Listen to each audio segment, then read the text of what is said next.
Hi everyone, my name is Alex. I'm a PGC secondary chemistry student with specialty in chemistry. Hi everyone. Yeah, I'm Muna, and I'm the same as Alex. I'm secondary science with chemistry.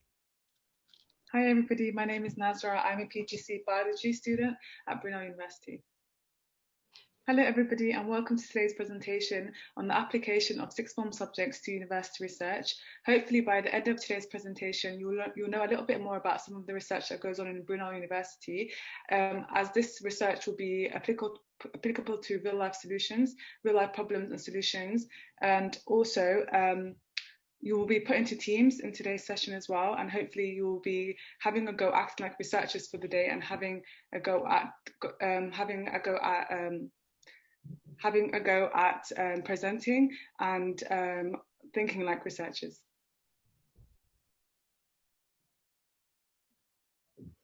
Okay, so the problem for this one that I'm going to go through is air pollution. So we can start thinking about the different subjects that would be involved with sorting out air pollution. So if you go to the next. So we could have chemists that can work on air pollution, so they can maybe develop cleaner fuels so that we can decrease the amount of air pollution in the air. Or they can help with maybe increasing the efficiency of engines as well. Next bit.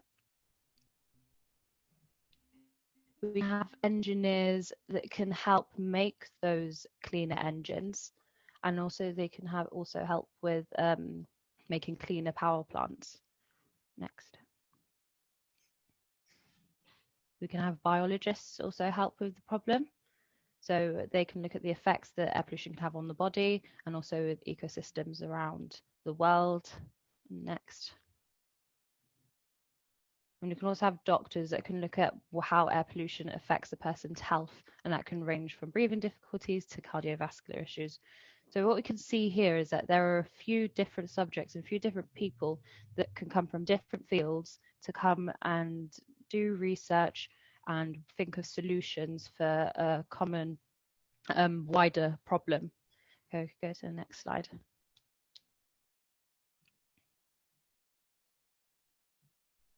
Okay, so that's what research is like at university. So loads of students and research groups, they come together and they have this interdisciplinary approach. And what that means is that we can just draw knowledge from different subjects in different fields and come up with the solutions to a larger problem. So in a moment, we're going to look at different projects that are being carried out at Brunel. But first, I just want to see. Wait, go to the next slide, sorry. Thank you. So I want to see what engineering paths you're aware of. So just have a little think of the different engineering paths that you could think of.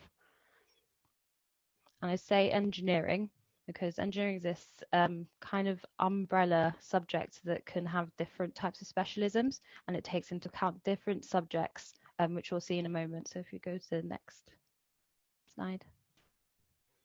So we've got civil engineering. Next.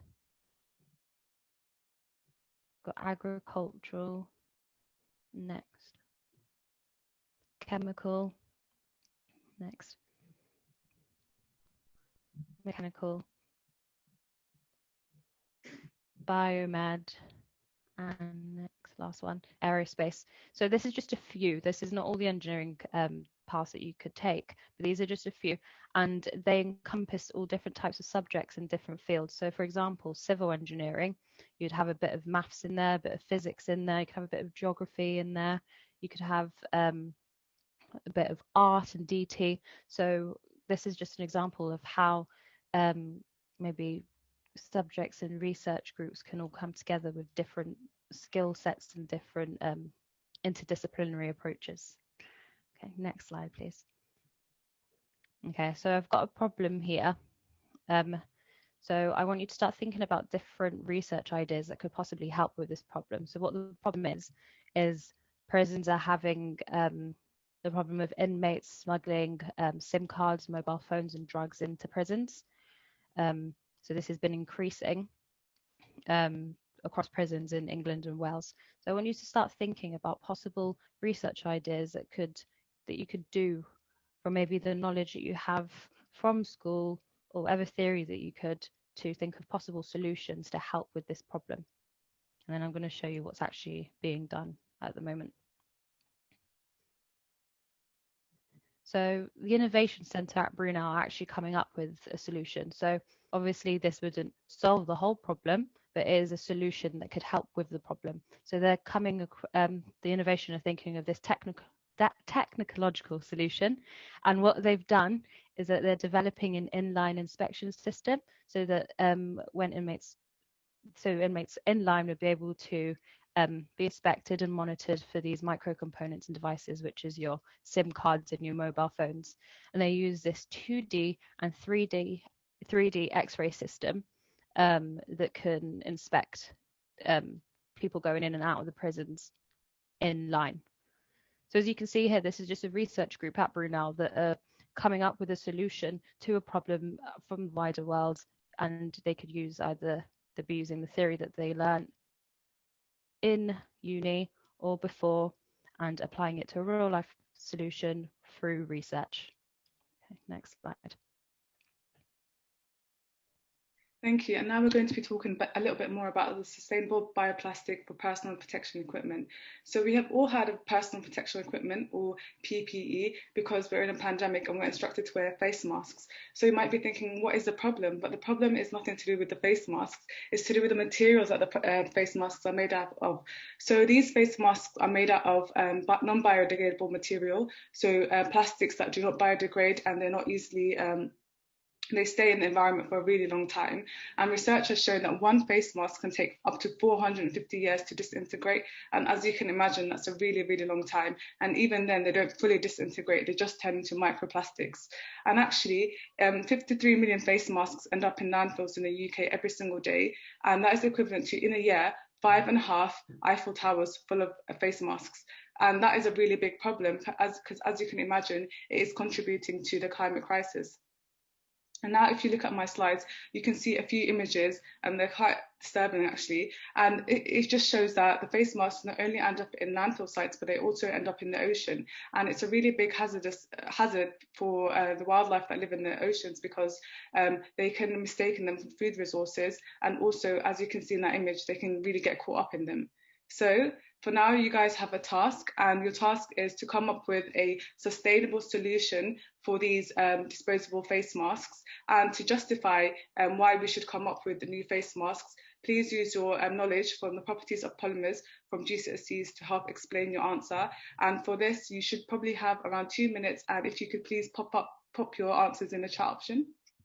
The problem is, we know that these face masks are made up of polymers, or polypropylene, and the properties of these polymers include their being chemically unreactive, strong and hard wearing, can be molded into any shape, and inert. So what does this mean? This means that they will stay in the environment for a really long time, right? And even if they do disintegrate, they'll only turn into microplastics. So we need to come up with a sustainable solution.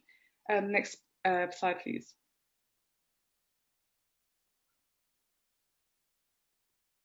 So researchers at Brunel University are actually working on the solution, and the solution they're working on is a sustainable alternative to these single-use PPEs. And these materials are derived from agri-food biocultures or naturally occurring polymers such as cellulose. And these will be a really good beneficial outcome, because long term, we know that even after the pandemic, when the single-use face masks decrease, other professionals, such as healthcare professionals, they still rely on these single-use face masks. And if we now know this, have this solution, then also this can reduce the amount of waste in the environment. And also they will be biological degradable. That means we won't have the problem of them staying in the environment for up to 450 years. And also, from the properties of polymers, we know that one of the ways we can get rid of polymers is through burning them or incineration. And this releases lots of harmful toxins in the environment, as well as CO2. And this contributes to the global warming crisis. Next slide, please. Yeah, someone in the chat has said something like that, a plant-based material that would degrade in a more natural way. So yeah, that's a good idea. Yeah, really good answers. And now just a bit more about the interdisciplinary approach. I know my colleague Muna spoke a little bit about an interdisciplinary approach in the previous slides, but this project is no different. So we have just some of the researchers that are working on this project, and as you can see, they all come from different scientific backgrounds. For instance, Dr. Lorna and Giuliano comes from a material science background, Dr. Eugene Pai comes from a product design and engineering background, and Professor Graham Bonwick comes from biological and environmental science background.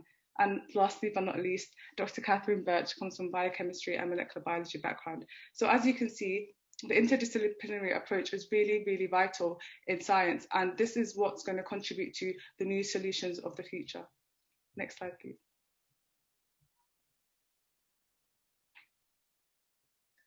An example of how important the work of scientists is can be seen in the collaborative efforts of scientists such as chemists and virologists, biologists, and social scientists in producing a vaccine for COVID within a very short period of time. Brunel University offers you an exciting opportunity to be part of STEM research that determines what happens in the world. Next slide, please. There are several research centers at Brunel University, one of which is the Center for Sustainable Energy Use in Food Chains, which basically looks for optimal ways in which the food chain process, which puts food on our tables, can make use of energy. A research project of this center seeks to provide a solution to the problem of drying tea leaves in Kenya.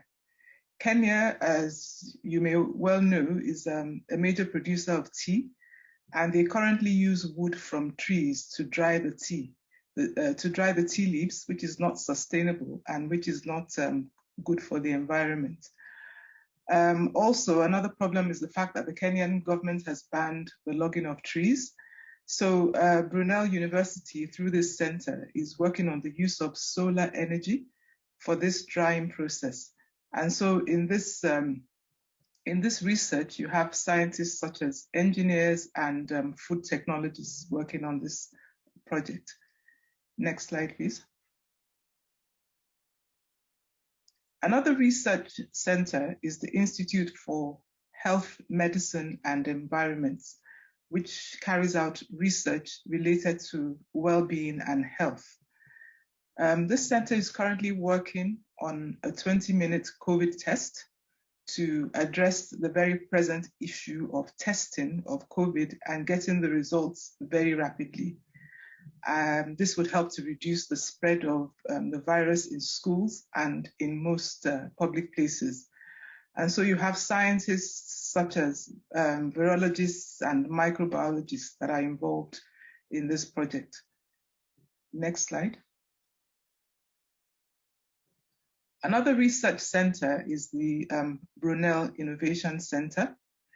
This center carries out research related to technology for industries. And an ongoing research project that they have is, at this time, is one which seeks to provide an automated leak detection system for fuel tanks, basically from fuel tanks in cars and other forms of engines. And the problem is the fact that the current method of leak detection is manual and it's operator dependent, making it prone to errors and is generally inaccurate. So scientists such as mechanical and fluid engineers are involved with this project, which seeks to automate the leak detection system. Next slide, please.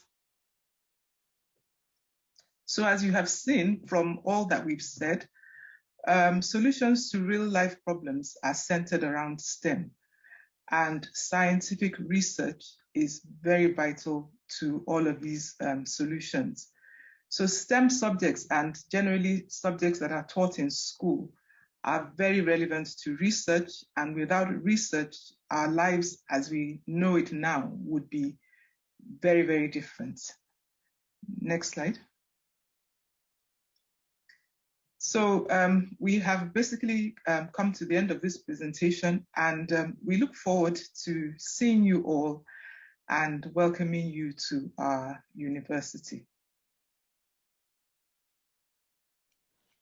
Brilliant, thank you very much there. So I'd just like to remind people that if you do have any questions, then please do pop it into our Q&A box below. We have a question submitted by Alex there that says, has there been any research done on hydrogen fuel cells which can be used to power electric cars amongst a huge variety of things and have only H2O as emissions? So I don't know which one of you is probably best to take that, but we'll leave the floor open to you guys. I'll take that. I'm not too sure exactly if at Brunel, but that is one of the things that chemists can do to reduce air pollution and emissions. So yeah. Perfect, thank you very much. Do either of you have anything else to add on that? No? Okay, brilliant. So if you have any more questions, do pop it into our Q&A box. I was wondering perhaps if there's anything that you guys would like to touch on. I know that there were some responses earlier that were missed. I'm just scrolling back through our Q&A about plant-based materials. So I was wondering, I think that was during your session, Nazra. I was wondering if you wanted to discuss perhaps something to do with the plant-based materials that were suggested by the viewer. Yes, that's correct. Plant-based materials are actually one of the ways that scientists are looking at making sustainable bioplastics or sustainable plastics that will be able to break down more easily, because currently the plastics, as we know, some of them are not recyclable. So that is one of the alternatives that they're looking at. For instance, like cellulose or other natural polymers is what really they're trying to look at. Brilliant, thank you.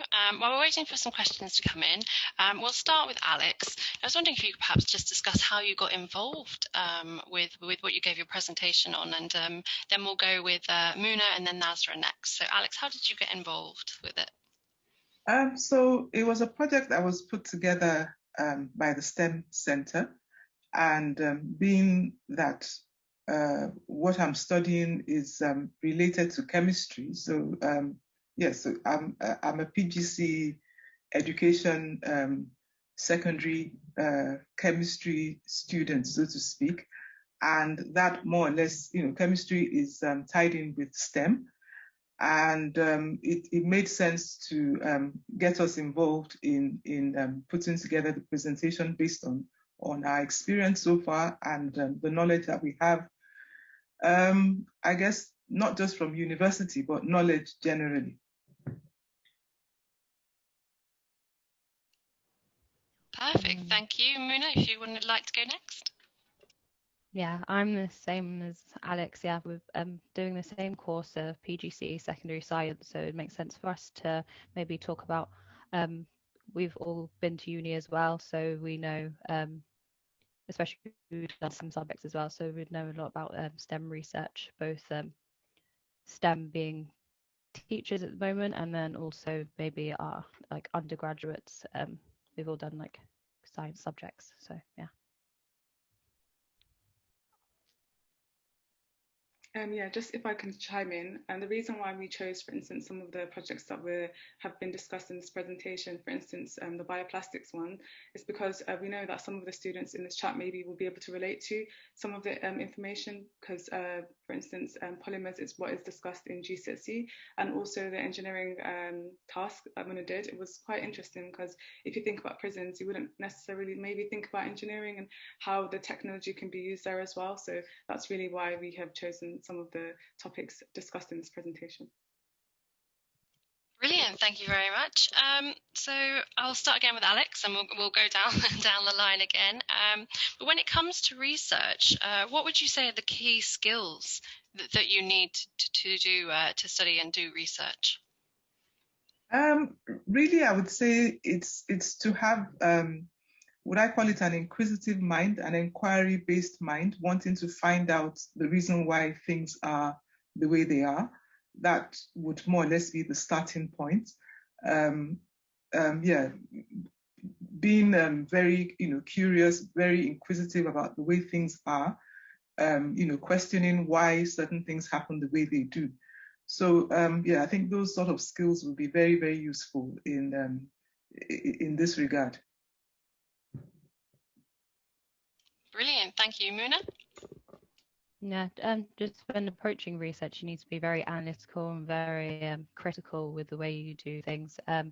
So yeah, that's a skill that you'll develop a lot at university as well.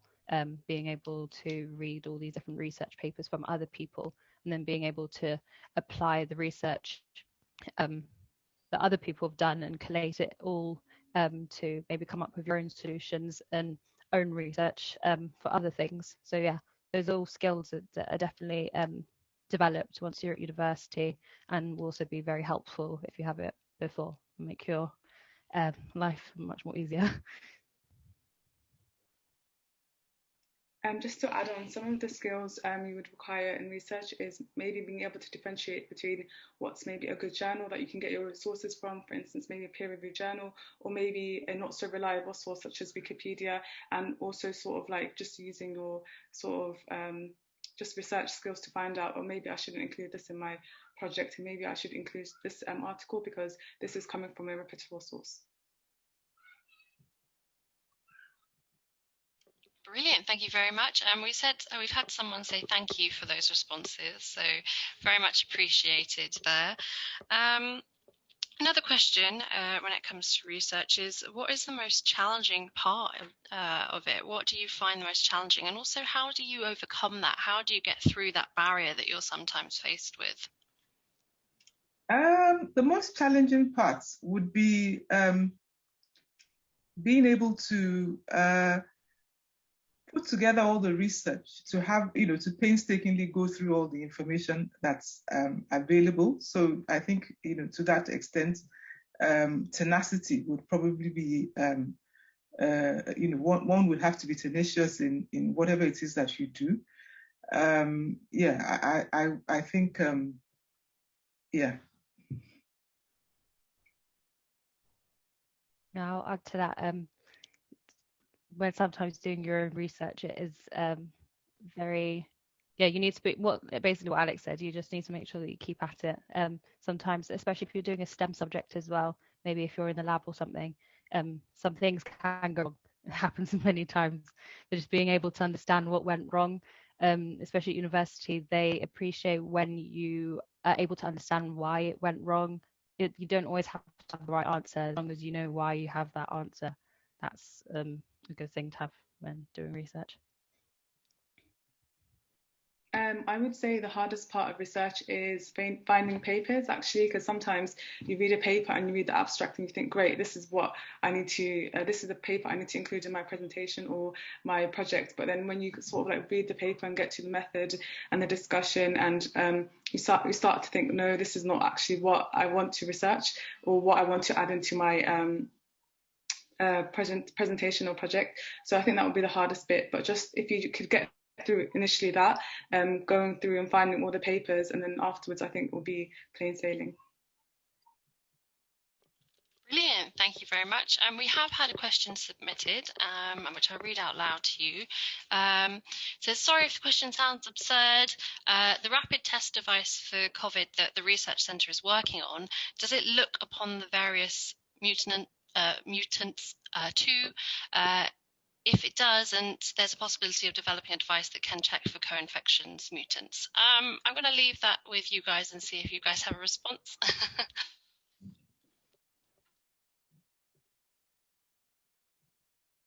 I'll give that a go. I think with the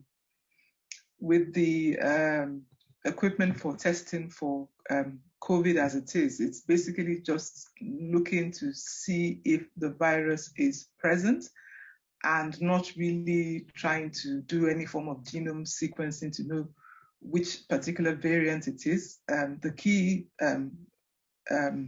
information that is vital at that point in time is to find out if somebody has COVID and to prevent the person from mixing with other people. So it would just simply let you know if the virus is present. And I think typically when these tests are run anyway, it's one thing to test for it, and then I think it then goes off for some form of sequencing where the different variants are then looked at closely to see what is actually present.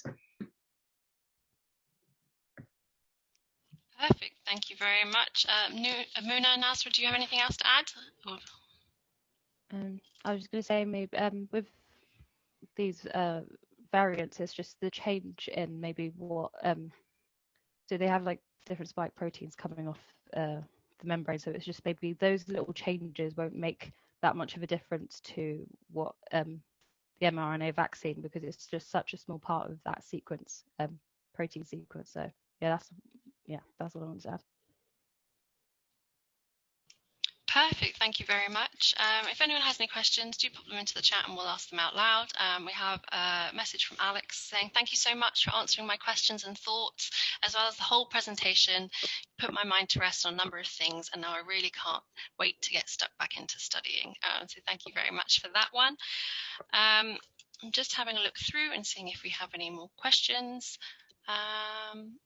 Okay, to conclude then, what I do then, I'll go to all three of you and I'll ask perhaps what's your top tip when it comes to studying, but also when you're doing research. What would you want like everyone watching to know? I'll start with Alex. Top tip would be to start early, devote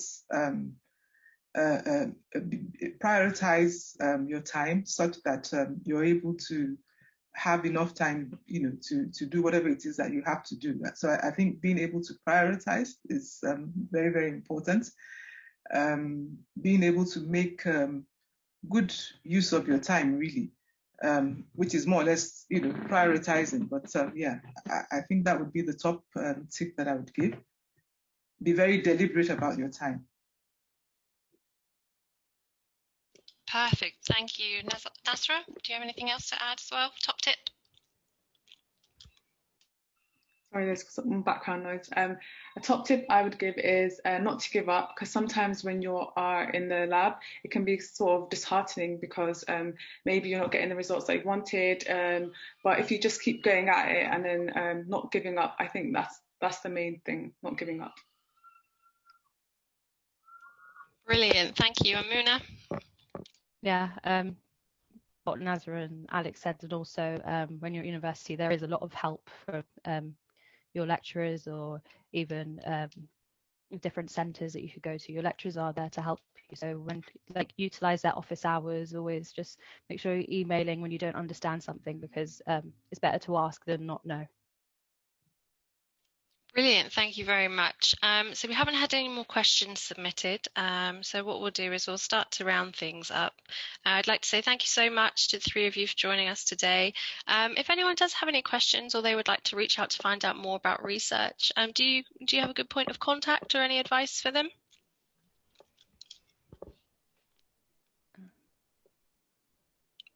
That's all right. Well, if anyone has any questions, what you can always do is you can head to our inquiries form on our website, and what you can do is pop off an email to us and we'll get back to you and we'll help you on your journey to higher education as well.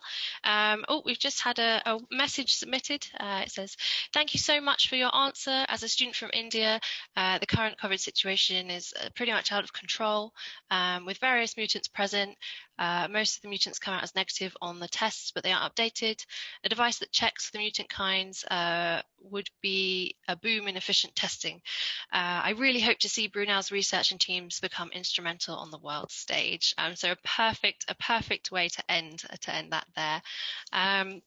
So I'd just like to take the opportunity to say that on Thursday, we do have our careers session, which is starting. So at 4:35, we have a graduate job market overview. So that looks at types of jobs on offer Brunel, and then key advice for new students as well.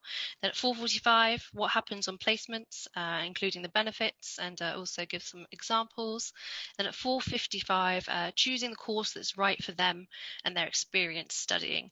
Now, I'd just like to remind people that if you are a little bit torn on what you'd like to study, we do have our on-demand page where you can have a look at what's the subjects. You can view things such as course presentations, you can have a look at lectures, but you can also look at the content and what you could be studying in that course. So have a look at them, and there's lots of varieties of subjects there. I'd like to also say that we will be sending out a survey. So after this session, you will receive a link where you can do a survey, and you could also win a £50 Amazon voucher. So it is definitely worth filling that in to put your hands on the Amazon voucher. So thank you very much, Muna, Nazra and Alex. And if you do have any questions, then please do reach out to us. We do have an email, which is openday.bookings@brunel.ac.uk. And there. Thank you very much for joining us.